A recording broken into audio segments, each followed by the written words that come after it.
पूरी तरह alert mode में आ चुकी है। संसद में मास्क की वापसी हो चुकी है। पीएम मोदी समेत कई मंत्री आज मास्क में नजर आए हैं। लोकसभा स्पीकर और राज्यसभा के सभापति को भी मास्क में देखा गया। आज केंद्रीय स्वास्थ्य मंत्री मनसुख मंडाविया ने कोरोना के हालात पर संसद में बयान दिया। कहा कि वैश्विक हालात पर नजर है और जरूरी कदम उठाए जा रहे हैं। इस वक्त पीएम मोदी के नेतृत्व में कोरोना पर हाई लेवल बैठक हो रही है। पूरी रिपोर्ट से जुड़ी आपको दिखाते हैं।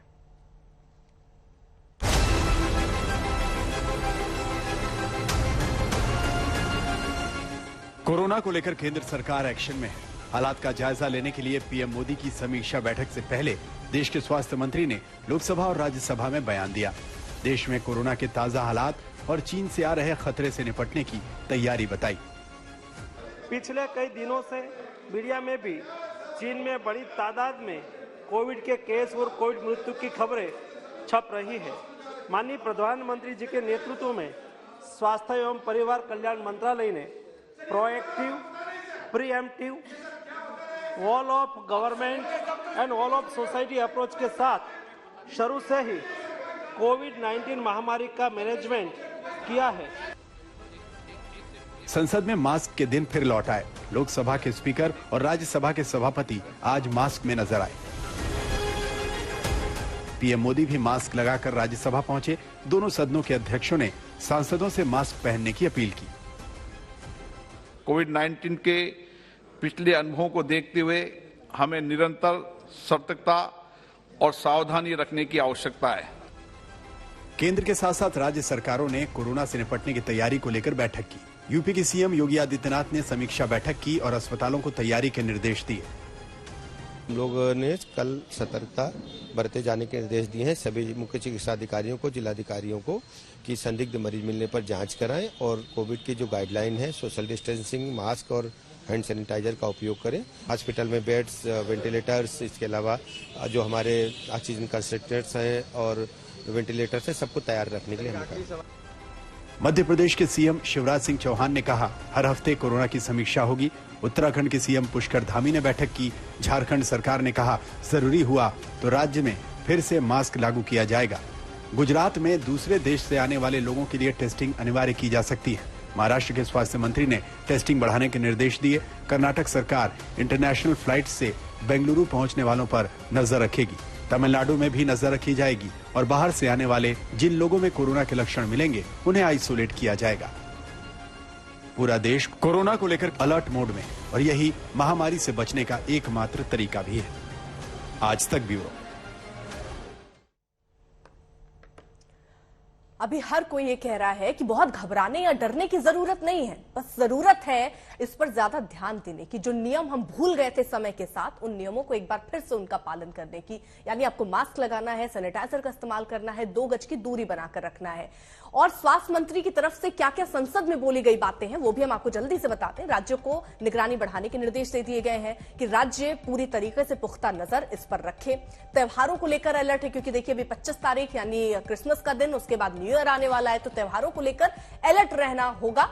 विदेश से खास तौर पर, जी हां, विदेश से जो यात्री लौट रहे हैं उनकी रैंडम टेस्टिंग हो रही है, ये भी निर्देश दिए गए हैं। कोरोना नियमों का पालन करना जरूरी है, यानी मास्क लगाना, 2 गज की दूरी रखना और सैनिटाइजर का इस्तेमाल करना ये जरूरी है। राज्यों को और ज्यादा सतर्क रहना होगा, यानी जितना पहले सतर्क रहते थे उससे ज्यादा सतर्क कुछ वक्त के लिए होना होगा। राज्य जीनोम सीक्वेंसिंग बढ़ा दे। इस वक्त डॉक्टर नरेश त्रेहन, सीएमडी मेदांता, इस वक्त हमारे साथ जुड़े हुए हैं। सर, बहुत बहुत शुक्रिया आप इस वक्त पर, ऐसे मौके पर जब देश बहुत सारे सवालों के साथ आपसे सुनना चाह रहा है कि क्या स्थिति है, कैसे हम इससे बच सकते हैं, देश कहां पर खड़ा है, ये सारे सवाल मैं आपसे पूछूंगी। बहुत बहुत शुक्रिया कि आप जुड़े। सबसे पहले इस नए वेरिएंट के बारे में सर हम क्या जानते हैं, कैसा है ये वेरिएंट, कितना खतरनाक है, कैसे बढ़ता है, इस वेरिएंट के बारे में क्या जानकारी है सर?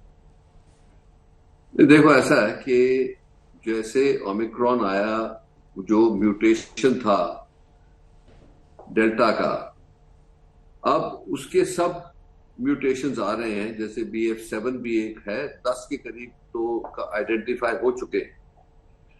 अब पहले तो देखा गया जब ओमिक्रॉन आया तो ओमिक्रॉन में बहुत ही लोगों को हुआ पर बहुत माइल्ड हुआ। हमारे ICUs में वगैरह में आने की लोगों को ज्यादा तादाद में जरूरत नहीं पड़ी। अब जो ये नया वायरस हुआ है, इसके ऊपर जो अटेंशन आई है वो आई है क्योंकि चाइना में बहुत ही भयंकर वेव फैली है। अब ये कहना है कि वो कौन सी वेव है, क्योंकि चाइना ने भी अभी इतना डिक्लेयर नहीं किया, ये सस्पेशन यही है कि बोल रहे हैं कि BF7 है, पर ये कहना कि चाइना में कभी पहले इतनी तादाद में कभी हुआ नहीं था, तो नेचुरल इम्यूनिटी थी ही नहीं लोगों में। दूसरा, उनकी जो वैक्सीन थी उसकी इफेक्टिवनेस के ऊपर भी बहुत सारे सवाल उठाए जा रहे हैं। तो इसीलिए उसकी वजह से है ये वेव कि कोई नया वायरस का म्यूटेशन इतना भयंकर हो गया। ये सिर्फ चाइना में नहीं, जापान, US वगैरह में भी ऐसा हो रहा है, पर वहां पे इतनी डेथ्स वगैरह की रिपोर्ट नहीं आ रही अभी।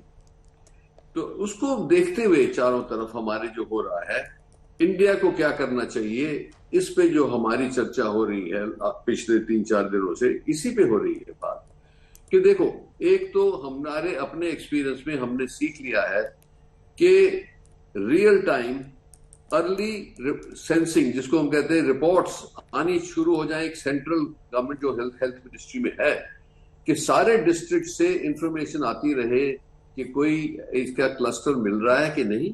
और जैसे गवर्नमेंट ने बोला कि अगर जो कोई किसी को इन्फेक्शन है जो होती है कोविड, तो उसका जीनोमिक सीक्वेंसिंग करना जरूरी है, जिससे पता लग जाए ये कौन सा म्यूटेशन है। तो अभी तक 4 केसेस BF7 के पाए गए हिंदुस्तान में, वो चारों रिकवर हो गए हैं। एक उनमें से आइडेंटिफाई हुई थी लेडी जो US से आई थी। तो अगर जो ये हमारे अपर जो जहां पे हमारे बहुत सारी तादाद में वैक्सीनेशन हुआ है, बहुत लाखों लोगों को या तो डेल्टा हुआ या ओमिक्रॉन हुआ या अल्फा हुआ, उससे भी इम्यूनिटी आई है। तो ये सोचा जा रहा है इन द साइंटिफिक कम्युनिटी कि हो सकता है कि हमारी इम्यूनिटी जो चाइनीज की इम्यूनिटी के से मुकाबला किया जाए तो शायद बेहतर है, इन कारणों से वैक्सीन और नेचुरल इम्यूनिटी जो कोविड के होने से होती है। तो इसीलिए आज आप क्या करें, पहली बात तो कितना डेंजर है ये हमें पता नहीं है अभी। तो गवर्नमेंट ने ये मेजर्स लिए हैं कि जो बाहर से लोग आ रहे हैं, खास करके चाइना की ओरिजिन से जो आ रहे हैं लोग, उनके ऊपर पूरी कड़ी नजर रखी जाए। दूसरा, रैंडम टेस्टिंग हो एट एयरपोर्ट्स के पता लग जाए कि भी कोई ट्रेंड आ रहा है कि नहीं। तीसरा, एडवाइजरी टू द पीपल, हमारी ये एडवाइजरी है एज ए साइंटिफिक कम्युनिटी कि आप हमें फिर से सतर्क होना जरूरी है। पैनिक नहीं करना है, लॉकडाउन नहीं करना है, पर सतर्क होना है। इसका मतलब ये है कि आप अगर जो कोई क्राउड में जाते हैं तो फिर मास्क पहने। अगर जो आप जैसे प्लेन में ट्रैवल कर रहे हैं तो मास्क पहनना चाहिए। अगर जो पिक्चर देखने जा रहे हैं, मूवी हॉल में जा रहे हैं, तो मास्क पहनना चाहिए, क्योंकि आप एक क्लोज स्पेस में हो बहुत सारे लोगों के साथ। पर अगर जो आप ओपन एयर में हो और लोगों से एकदम धक्के पे धक्का नहीं लग रहा, then you can be okay. क्योंकि अगर जो इतना इंटेंस कांटेक्ट नहीं होता लोगों को, तो चांस कम होता है इन्फेक्शन ट्रांसमिट होने का। तो कैरेक्टरिस्टिकली हमें ये सस्पिशन है कि जो BF7 है ये इन्फेक्टिव तो होगा, पर इसकी जो विरुलेंस है, मतलब जितना इफेक्ट बॉडी पे पड़ेगा वो कम होगा। आज के दिन हम किसी हॉस्पिटल में भी हम नहीं देख रहे कि ICU में ज्यादा पेशेंट हैं एडमिटेड। और मैदानता में तो हमारे पास बहुत बड़ी तादाद में थे पहले डेल्टा वेव में, ऑल्सो शुरू ओमिक्रॉन में जिन लोगों को कोमॉर्बिडिटीज थी। पर आज के दिन हमारे पास 0 ICU में पेशेंट है, इससे अच्छी बात लग रही है। पर we should be more cautious. हम पहले तो हमने सोचा कि अब ओमिक्रॉन खत्म हो रहा है, पर ये कोविड अभी खत्म नहीं हुआ है, ये शेप तो ले रहा है। और आजकल बहुत कंफ्यूजन इसलिए भी है कि ये फ्लू सीजन भी है, ये पोल्यूशन भी है, और अब इसका भी प्रॉब्लम आना शुरू हुआ कि ये आएगा, किस तादाद में आएगा ये कोरोना, तो इसके ऊपर भी चर्चा है। सो आप प्रैक्टिकल सोल्यूशन मैं बताऊं आपको कि अगर जिन लोगों को खांसी जुकाम है वो मास्क पहने और अपने आप को आइसोलेट करें, क्योंकि फैमिली मेंबर्स के साथ अगर जो वो नहीं एहतियात यूज करेंगे तो इसका ये फैलता बहुत जल्दी है। तो इसीलिए जैसे ही आपको एहसास हो कि खांसी, जुकाम, गले में दर्द, फीवर, इमीडिएटली मास्किंग शुरू करें.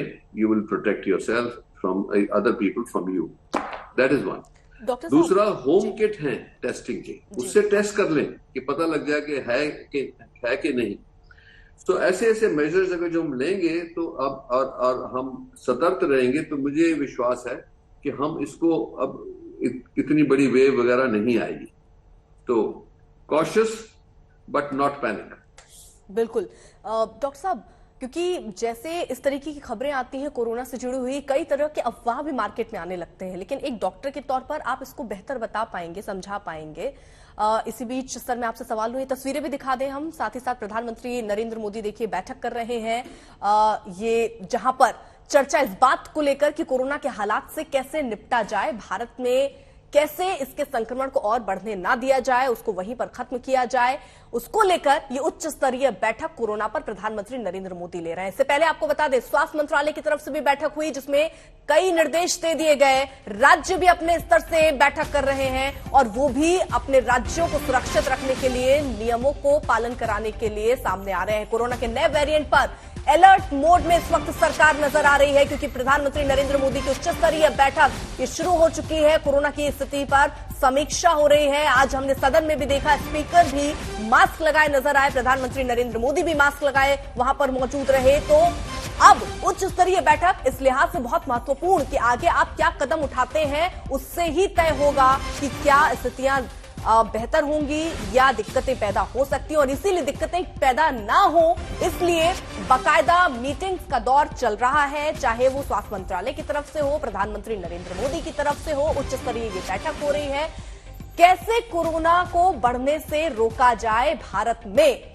इस पर तमाम पहलू होंगे जिन पर यहां चर्चा होगी. उसके बाद हो सकता है कुछ और नियम सामने आए जिनका पालन हमें और आपको करना हो, लेकिन प्राथमिक तौर पर जो मास्क लगाना है, 2 गज की दूरी रखना है, सैनिटाइज करना है, हाथ धोते रहना है, वो सारे नियम तो आपको, जो पहले आप करते थे वो तो आपको करना ही है. लेकिन इसके हिसाब से चाहे प्रधानमंत्री नरेंद्र मोदी देखिए ये उच्च स्तरीय बैठक हो रही है, ये कर रहे हैं जिस पर आगे चर्चा होगी कि सबसे जरूरी ये भी कि जो चाइना से या जापान से अलग अलग इंटरनेशनल फ्लाइट्स जो आती हैं, क्या उनको बंद कर दिया जाए, किस तरीके से टेस्टिंग और हो, और बूस्टर डोज कैसे लगे, इन तमाम मुद्दों पर आगे चर्चा हो रही है.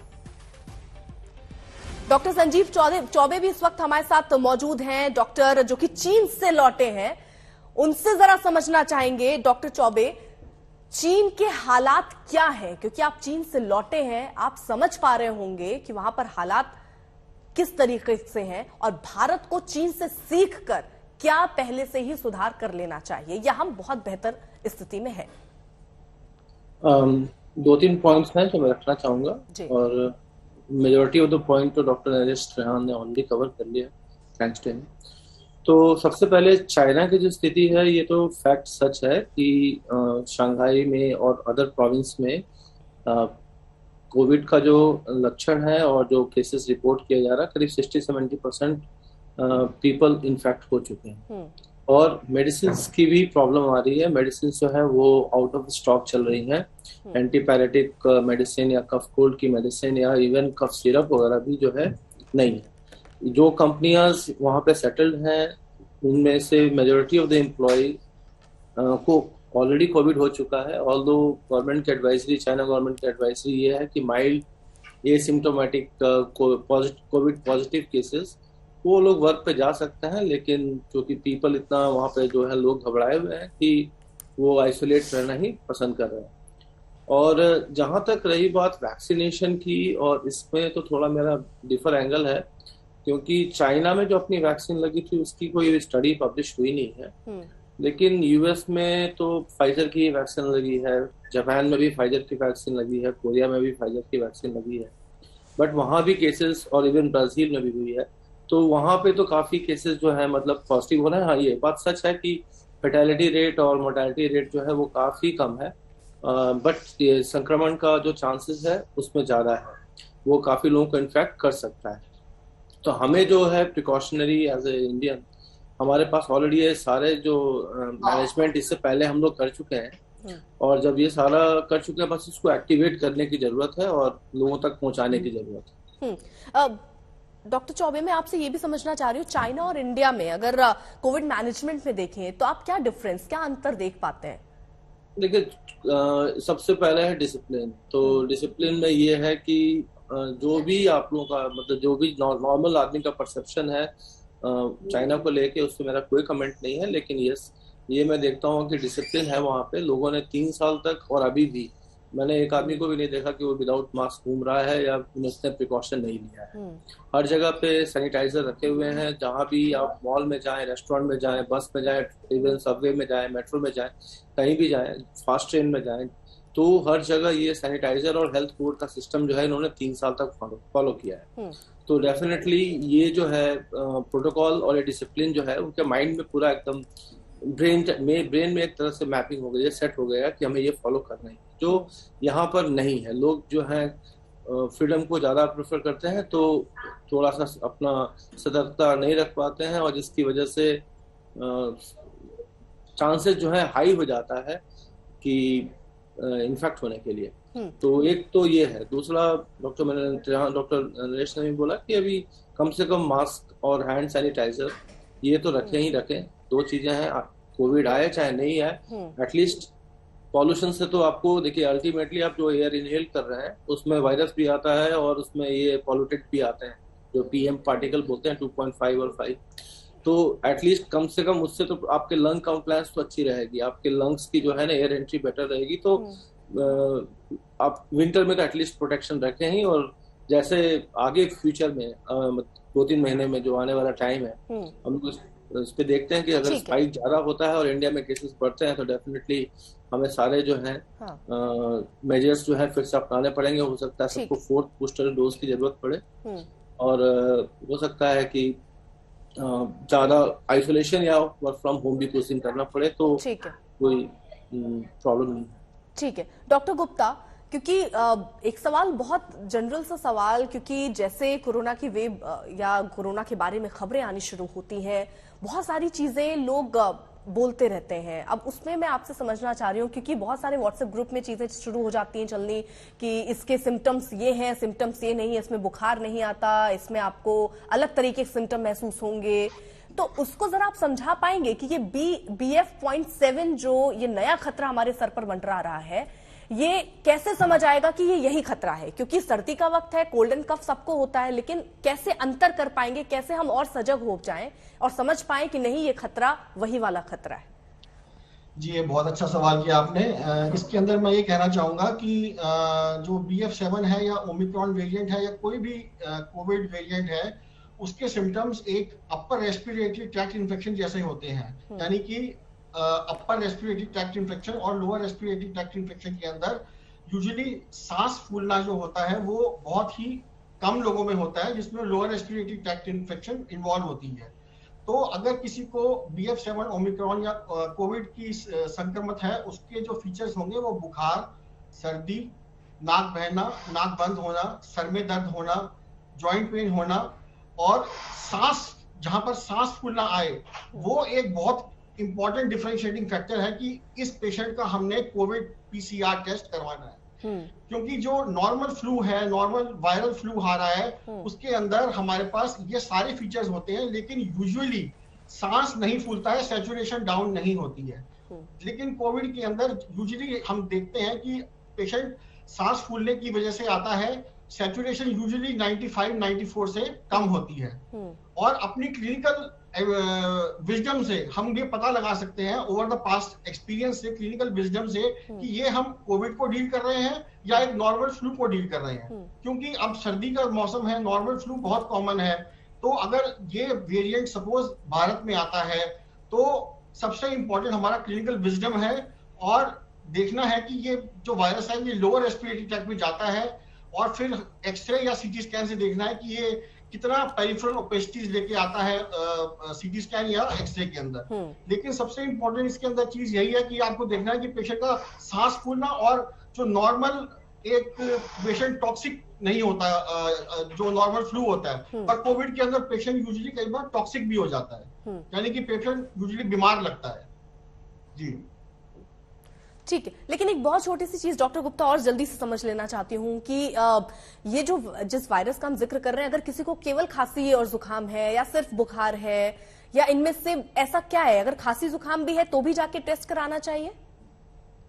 अगर सिर्फ ऐसे इस प्रकार तो अभी जो हमारे पास कुछ केसेस आ रहे हैं फ्लू लाइक सिम्टम्स के, जिनको खांसी है, बुखार है, जुकाम है, उसको जब तक उनको सांस लेने में दिक्कत ना हो या फिर जिनको गले में बहुत ज्यादा दर्द ना हो, उनको हम यूजुअली ओमिक्रॉन वेरिएंट या कोविड टेस्ट के लिए नहीं कहेंगे। पर जिनको सिम्टम्स बहुत ज्यादा हो उनको हम जरूर रैपिड किट में थोड़ा सा इस पर डिफर करूंगा। लेकिन एक चीज बहुत जरूरी है कि अगर आपको खांसी जुकाम है तो आप मास्क जरूर लगा कर रखिए। इससे आप अपने आप को भी सुरक्षित रख पाएंगे, अपने अपनों को भी सुरक्षित रख पाएंगे। डॉक्टर विजमोहन मक्कड़ भी इस वक्त हमारे साथ जुड़ चुके हैं, आगे उनसे भी चर्चा करेंगे। कोरोना को लेकर सरकार एक्शन मोड में है, लोगों से एहतियात बरतने की अपील की जा रही है, मास्क इस्तेमाल की भी अपील की जा रही है। लोगों को खुद भी सावधान रहना होगा, 2 गज की दूरी बेहद जरूरी है। अब आपको दिखाते हैं ग्राउंड पर क्या है रिपोर्ट।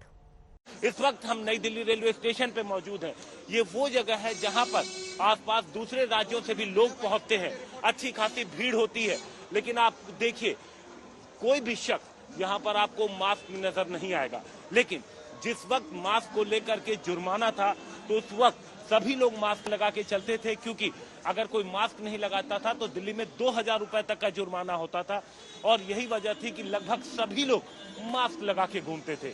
लेकिन जब से सरकार ने पहले तो जुर्माना कम किया और उसके बाद मास्क की अनिवार्यता जब खत्म की, तो उसके बाद लोग मास्क में निकलना बंद हो गए, लोगों ने मास्क को हटा दिया है। दुनिया भर के कई देशों में इस समय कोरोना के मामले बढ़ रहे हैं और शायद यही वजह है कि भारत ने भी एहतियाती कदम के तौर पर अब सीधे कई सारी एडवाइजरी जारी करी है। पहले तो ये बताया गया है राज्यों को कि आप आने वाले दिनों के लिए तैयारी करनी शुरू कर दीजिए, टेस्टिंग प्रक्रिया को दोबारा से शुरू किया जाए। इसके अलावा रेल मंत्रालय को कहा गया है कि जहां आपको लगता है कि यात्रियों की संख्या ज्यादा है, वहां पर टेस्टिंग प्रोसेस को शुरू किया जाए।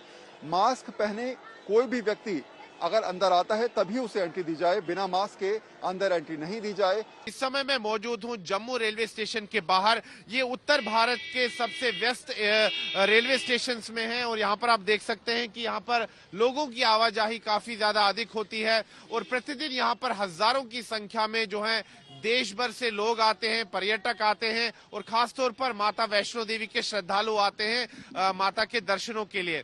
और फिलहाल यहाँ पर जम्मू कश्मीर प्रशासन भी जो है तैयारियों में जुट चुका है।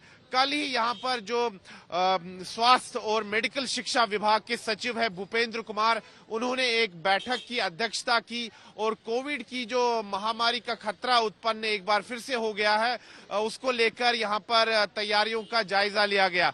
दरअसल BF7 नामक जो है नया वेरिएंट सामने आया है और देश में जो कि स्वास्थ्य मंत्रालय ने जानकारी दी है कि अभी तक 4 मामले सामने आए हैं इस वर्ष। हालांकि वो चारों मामले जो हैं, अभी जो रिपोर्ट आई है, जो खबर आई है कि वो चारों व्यक्ति अभी स्वस्थ हैं और घर पर ही उनका इलाज हुआ। लेकिन फिर भी कोविड की महामारी जो है, इसका खतरा हमने पहली लहर, दूसरी लहर, तीसरी लहर में देखा है, इसलिए कहीं चौथी लहर ना आ जाए उसको लेकर समूचे देश में राज्य सरकारें भी जो है अलर्ट मोड में हैं। हम इस वक्त मौजूद है लखनऊ के चारबाग रेलवे स्टेशन पर और आप देखेंगे किस तरीके से यहाँ पर जो है वो फिलहाल सैनिटाइजेशन का जो है वो काम चल रहा है। यात्रियों को ये हिदायत दी जा रही है कि वो सामाजिक दूरी बनाकर रखें, मास्क के उपयोग को जरूरी बताया जा रहा है और इसके साथ ही साथ जो यात्री विदेश से आ रहे हैं और दिल्ली से जिनकी फ्लाइट है, खासतौर पर चीन, ब्राजील और वो देश जहां पर असर दिखाई दे रहा है कोविड के इस नए वेरिएंट का, उनको लेकर के हिदायत दी जा रही है।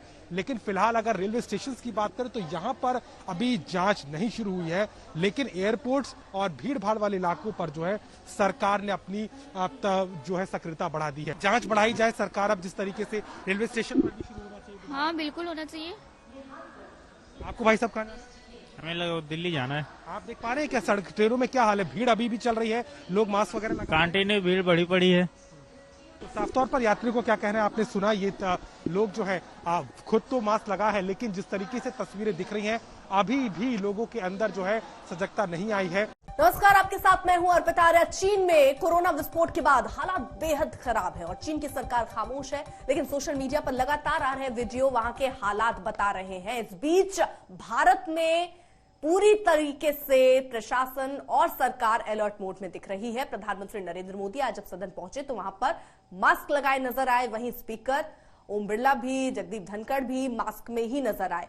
वहां हर्षवर्धन, मनोज तिवारी, राघव चड्ढा, जितने वहां पर नेता पहुंचे वो सब मास्क में नजर आने शुरू हो गए हैं। इसके साथ ही साथ अगर शुरू हुआ है तो वो दूसरा बैठकों का दौर है, जहां प्रधानमंत्री नरेंद्र मोदी बैठक कर रहे हैं, वहां स्वास्थ्य मंत्रालय की भी इससे पहले बैठक हुई, राज्य अपने स्तर से भी बैठक कर रहे हैं और किस तरीके से लहर ना आने पाए, यहां संख्या और ना बढ़े, उस पर लगाम लगाने के लिए चर्चा और मंथन चल रही है। हमारे साथ खास डॉक्टरों का पैनल भी मौजूद है जिनसे हम लगातार चर्चा भी कर रहे हैं और जो संशय हमारे मन में बना हुआ है वो सारे सवाल ये डॉक्टर हम तक पहुंचा रहे हैं। डॉक्टर संजीव चौबे हमारे साथ हैं, डॉक्टर संजय गुप्ता हैं, डॉक्टर बृजमोहन मक्कड़ हमारे साथ हैं। डॉक्टर बृजमोहन मक्कड़, मैं आपसे ये समझना चाह रही हूं कि क्या 4th डोज की आपको लगता है जरूरत है? देखिए, बहुत ज़रूरी है कि हमें अपने एंड पर कोई भी तरीके से लापरवाही नहीं बरतनी है जी। अभी, क्योंकि पहले हमारी वैक्सीनेशन पॉलिसी इतनी स्ट्रांग थी, हमारी वैक्सीन इतने अच्छे काम किए कि, और ओवरऑल सोशल बिहेवियर भी लोगों ने फॉलो किया, मास्क काफ़ी लगाया, गवर्नमेंट की तरफ से भी काफ़ी सख्ती थी इन चीज़ों पे, तो काफ़ी बचाव हुआ हमारे देश में कोविड से। पर अब जाके काफ़ी लापरवाही होनी शुरू हो गई क्योंकि लोगों ने मान लिया कि कोविड अब ख़त्म हो गया है। तो सबसे पहली चीज़ है, हमें लापरवाह नहीं रहना है, हमें सतर्क होना बहुत ज़रूरी है, हमें अलर्ट मोड में रहना बहुत ज़रूरी है। इसी लापरवाही के चलते कुछ लोगों ने अपने वैक्सीनेशंस भी अपडेट नहीं किए। ये बड़ा मुश्किल सवाल होता है कहना कि नए जो वेरिएंट्स आएंगे वो वैक्सीन से आपके प्रोटेक्शन, आपकी जो एग्जिस्टिंग वैक्सीन है उसमें देंगी या नहीं देंगी, पर हम ये मान के चलते हैं कि कहीं ना कहीं वैक्सीनेशन आपको बचाव देता है हर वेरिएंट के अगेंस्ट जो भी उस वायरस से बन रहा है। अब वो कम या ज्यादा हो सकता है, पर कुछ बचाव जरूर होता है। तो इसलिए बहुत जरूरी है कि सब लोग अपना वैक्सीनेशन अपडेटेड रखें।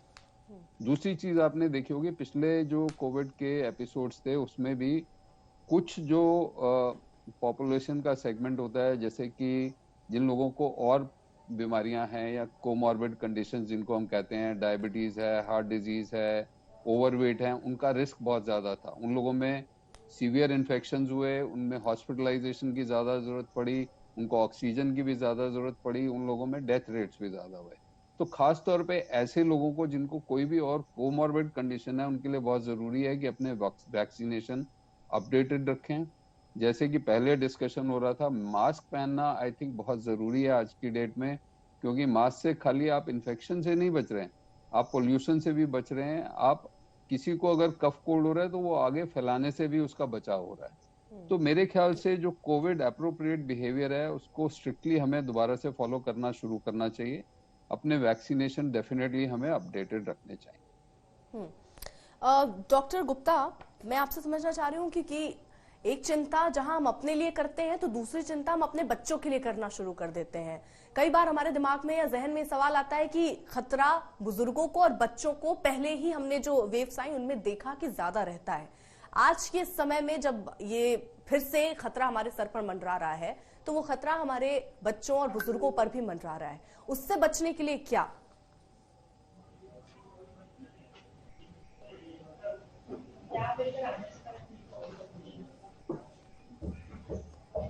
डॉक्टर गुप्ता,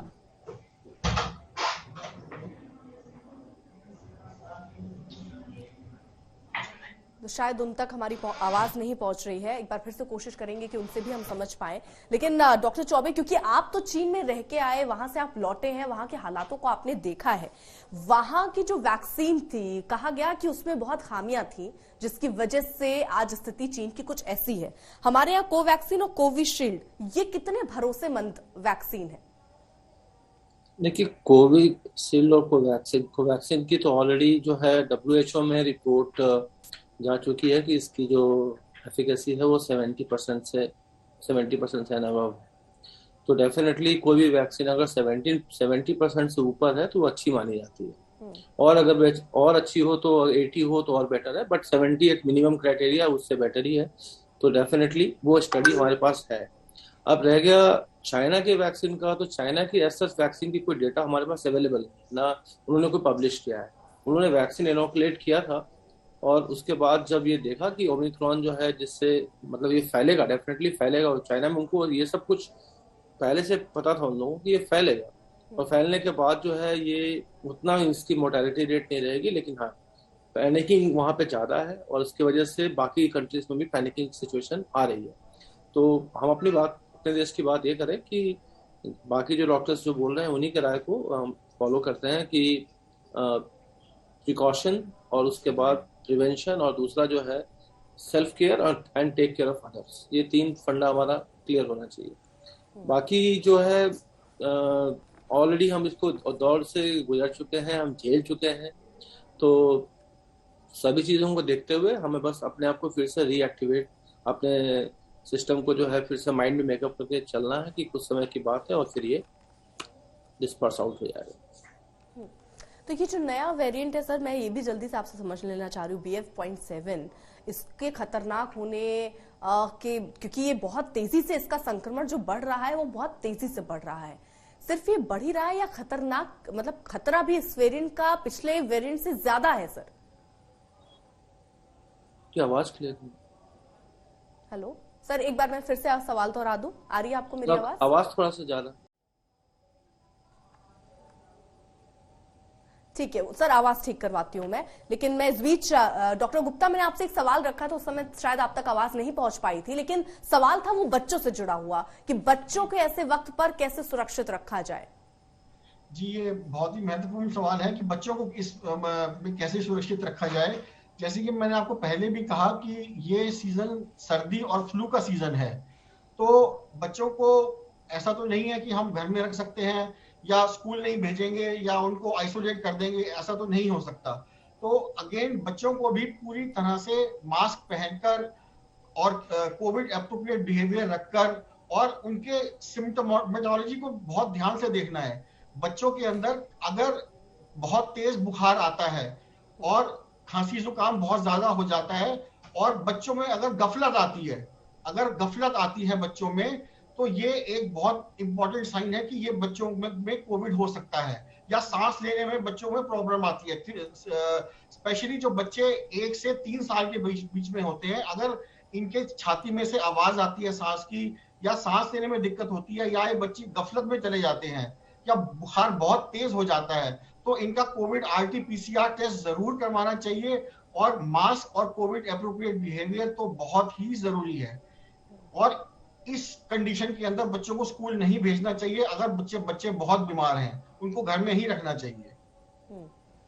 ठीक है, डॉक्टर मनोज गुप्ता भी इस वक्त हमारे साथ दिख रहे हैं, नजर आ रहे हैं, बहुत स्वागत है आपका भी डॉक्टर गुप्ता। जरा आपसे मैं ये समझना चाह रही हूँ, क्योंकि आजकल कोरोना हो जाना और कोरोना के बाद जिस तरीके से लोग ये कहते हैं, हालांकि उसको लेकर कोई रिसर्च नहीं है, कि बहुत सारे हार्ट अटैक आ रहे हैं, बहुत उसके अलग, मतलब आप एक बार बीमार हुए कोरोना से तो उसके बाद के भी असर आपको दिखेंगे।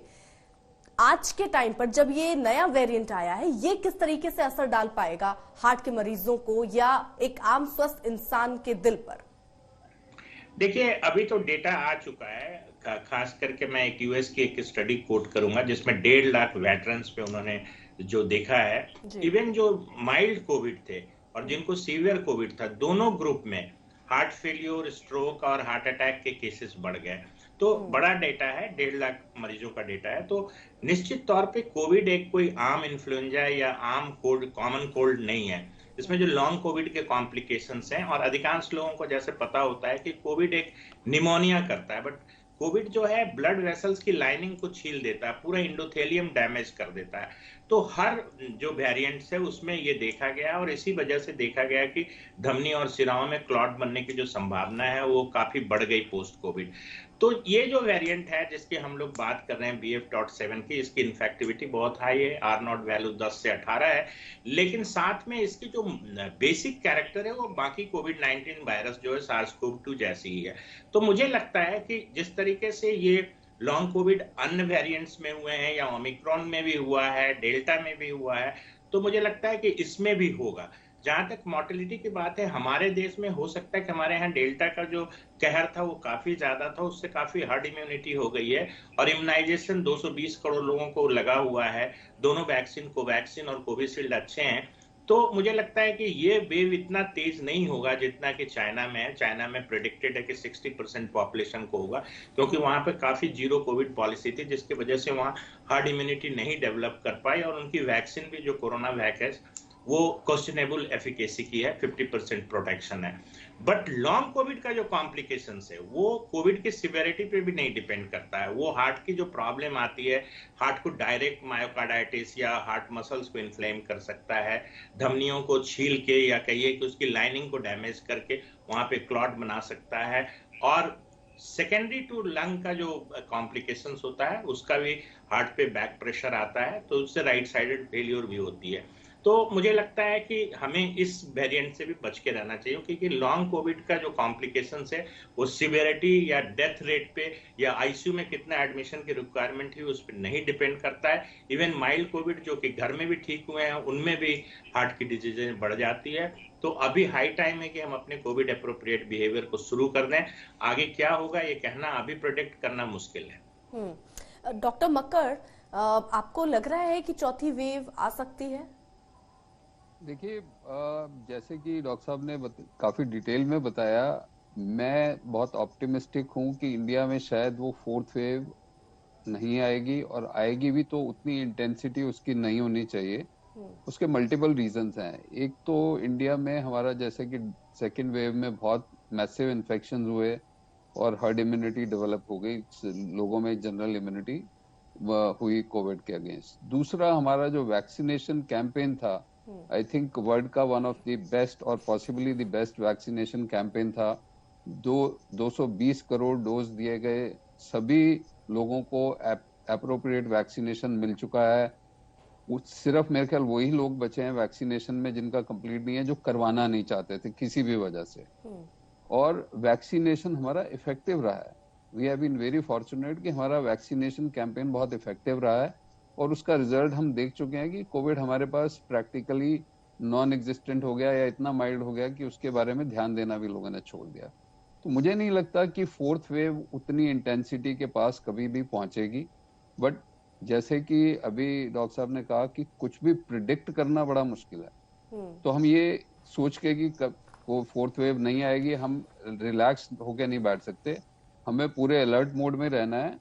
जैसा कि आप ऑलरेडी देख रहे हैं कि हमारे हेल्थ मिनिस्ट्री, हमारे प्राइम मिनिस्टर ऑलरेडी इसको बड़ा सीरियसली एड्रेस कर रहे हैं, और अलर्ट मोड में बिल्कुल एक्शन में आ गई है पूरी गवर्नमेंट मशीनरी भी। तो I think as responsible citizens, हर एक इंसान की ये ड्यूटी है कि covid appropriate behaviour immediately adopt करना चाहिए। हमें मास्क पहनना चाहिए, हमें कोशिश करनी चाहिए कि कोल्ड एक्सपोजर से बचें। किसी को भी अगर कोल्ड कफ है तो इमीडिएटली अपने आप को जितना भी आइसोलेट कर सकते हैं और जितना भी इन्फेक्शन फैलाने से रोक सकते हैं उसको बचाव करना चाहिए। और जरा भी जरूरत है, जरा भी डाउट है तो एक कोविड टेस्ट करवा लेना चाहिए। एक सबसे बड़ी इंपॉर्टेंट चीज होती है कि बहुत सारे लोग ये सोचते हैं कि हमें तो कोविड है ही नहीं, या एक छोटा सा कोल्ड कफ है इसमें कोविड नहीं हो सकता, और उसकी वजह से वो लापरवाही में टेस्ट भी नहीं होते, तो जिससे हमें पता भी नहीं चलता कि क्या हो रहा है। तो आई थिंक एक बहुत इम्पोर्टेंट चीज है कि अवेयरनेस इसके बारे में इमीडिएटली आनी चाहिए। लोगों को इमीडिएटली अपना बिहेवियर जो है अलर्ट मोड में जाना चाहिए। जिनके वैक्सीनेशन अपडेटेड नहीं है, मेरे हिसाब से। एक चीज और स्पष्ट कर दीजिए, कफ एंड कोल्ड में आपने कहा कि जल्द से जल्द कोरोना टेस्ट करा लीजिए। जब आपको कफ एंड कोल्ड, केवल कफ एंड कोल्ड है तो भी क्या टेस्ट कराना चाहिए? ये सवाल एक बार मैं फिर से आपसे। कफ एंड कोल्ड में जैसे कि और कितने दिन बाद, जैसे आज आपको कफ एंड कोल्ड है तो उसके कितने दिन बाद आप टेस्ट कराइए? क्योंकि कई बार उसको पहचानने में भी वक्त लगता है। ये बहुत ना मुश्किल सवाल है, क्योंकि अगर कोविड माइल्ड है तो हो सकता है कोविड भी 2 दिन में ठीक हो जाएगा। तो ऐसा कहना बड़ा मुश्किल होता है कि आप 2 दिन में या 3 दिन रुक के टेस्ट कराएं। जिस तरह के अभी सिम्टम्स रिपोर्ट हो रहे हैं BF.7 में, उसमें कफ, कोल्ड, चेस्ट इन्फेक्शन तो कम है, उसमें बल्कि बॉडी एक, सीवियर बॉडी एक, बैक एक, लेग्स पेन, ऐसी तरह के सिम्टम्स ज्यादा हैं। तो कुल मिलाकर ये जिस तरीके से कोरोना को लेकर स्थिति है, बस एक बात आपसे कहना चाहेंगे कि अपना बहुत ख्याल रखिए और जो भी नियम है कोरोना के उसका पालन कीजिए।